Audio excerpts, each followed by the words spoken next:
অনুষ্ঠিত হতে যাচ্ছে অদম্য বাংলাদেশ টি-20 কাপ 2026।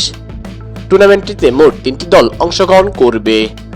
দলগুলোর নাম হলো ধূমকেতু একাদশ, দুর্বার একাদশ ও দুরন্ত একাদশ।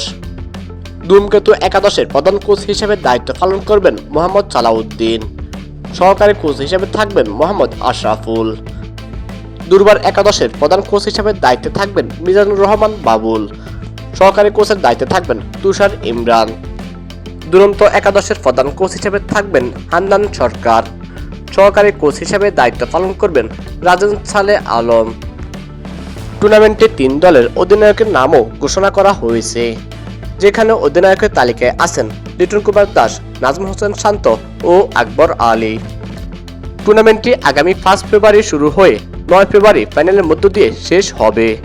সবগুলো ম্যাচই অনুষ্ঠিত হবে মিরপুর শেরেবাংলা স্টেডিয়ামে।